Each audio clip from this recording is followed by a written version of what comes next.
Now, MPs will vote today on renewing the UK's fleet of Trident nuclear-armed submarines. So, for the Sky News debate today, we're asking, does the UK need a nuclear deterrent? I'm joined by Lindsay German, convener of Stop the War Coalition, and also Dr. Alan Mendoza, founder and executive director at the Henry Jackson Society. To you first, Alan Mendoza, what is the case for Trident? Why should we keep it?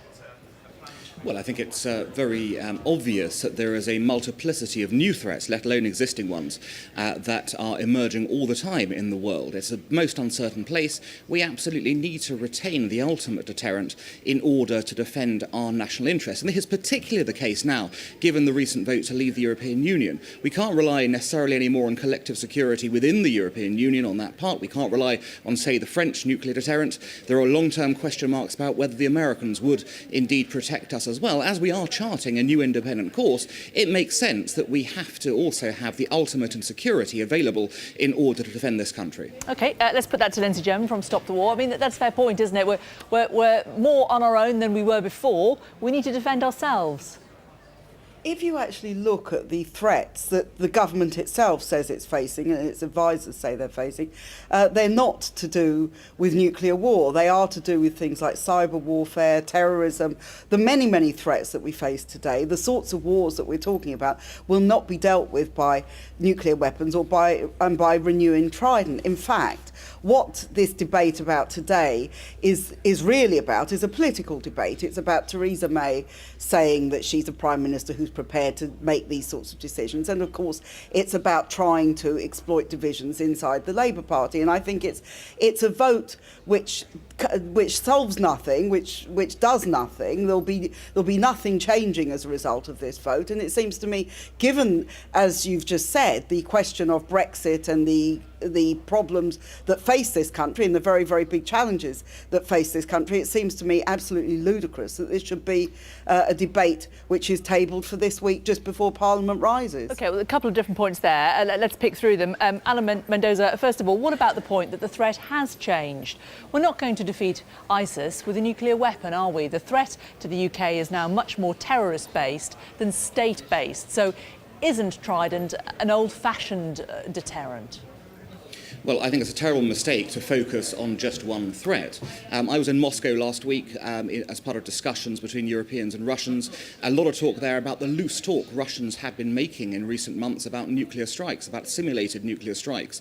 Let's not forget the size of that Russian arsenal. Let's not forget the antipathy between Russia and the UK today. Equally, last week, we saw the Iranian president claiming that the nuclear deal might end up being binned. They might restart enrichment. No love lost between Iran and the UK. If Iran were to re-engage in that process, we would need those weapons. And it's not about just today. This is a decision that will protect us for years in advance, decades in advance. Who knows what the threats in 10 years' time will be? We cannot take the risk that there'll be a nuclear threat that emerges and that we are naked before it. That is a good point, isn't it, Lindsay German? If we are looking at the threat today, we may say that it may not be as useful today as it perhaps was 20 or 30 years ago. But what about in 20 or 30 years' time? We need to plan for that too, don't we? Well, if you actually look at what people talk about in 20 or 30 years' time, nuclear warfare is not the main thing. In fact, there is an international agreement that we have to get rid of nuclear weapons. That is part of an international agreement which most countries in the world have signed up to.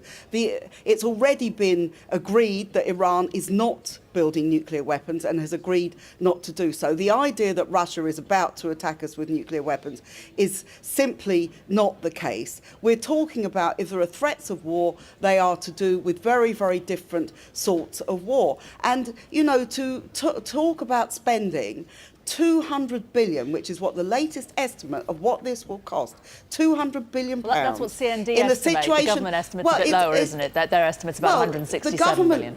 The government have said that it will cost at least 40 billion just to renew the submarines without all the extra cost of bringing them into operation, the missiles, all these other sorts of things. And the truth is, they don't tell us the cost. They evade this question because we know it will be in huge figures. And And if you're talking about a situation where Britain may well face economic uncertainty, when people are already becoming worse off, where we're seeing closure of libraries, where we're seeing that the NHS is being privatised, all of these things, it seems to me absolutely the wrong priority to renew Trident. Well, let's pick on some of those points with Mendoza. Let's pick on some more of the political points about the funding point. It is a fair point, is it not, that we are asking as a society to make cutbacks. It's a time of austerity.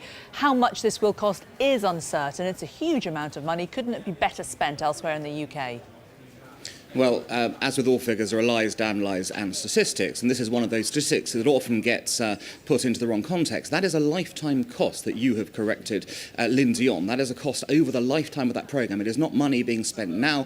It is a very cheap cost over the lifetime of this project. It's still money a that could be lifetime spent on cost something over else, this isn't project. it? Yes, so it's a lifetime cost over this project that will be very cheap, given the government's first priority in uncertain times, in any time, is always to defend this country's citizens against any threat. To have the ultimate deterrent means we have that protection. It is a small price to pay over the lifetime of this project to pay that money on this particular deterrent. What do you also make to Lindsay's point that she made a short time ago, that this is a certain amount of political opportunism, that this is being used by the Conservative Party as a bit of a vote winner after they've just got back in?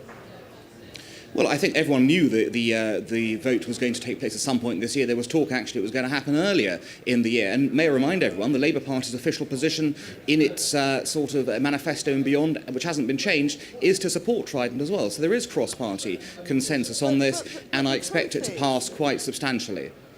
But the truth of the matter is, this vote has been tabled in a period where it appears the government cannot even guarantee the rights of EU citizens in this country after the EU referendum, at a time when there are all sorts of financial questions, there are all sorts of political questions. It seems to me this is a very deliberate attempt to boost the Tories and to try to sow discontent among Labour. And to play fast and loose with questions of war and peace just to gain political advantage is a pretty shabby thing to do.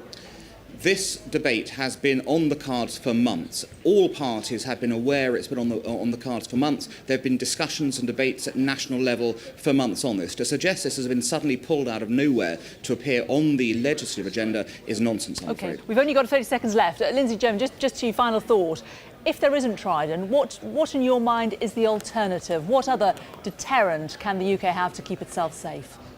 Well, the UK could have exactly the same as many other countries have, which is conventional weaponry, which we have a great deal of. We can look at the particular threats and deal with those threats. But let's be honest about this. This is a situation where, as the Chilcot report showed the other week, we are a country which has invaded and occupied a whole number of countries in recent years with virtually no success at all. We now have a greater threat of terrorism. These are the sorts of questions we should be looking at, and this debate today is irrelevant to those questions. And very finally, very briefly, Alan Mendoza, there is the argument that having it puts us more at risk. Do you give that any truck?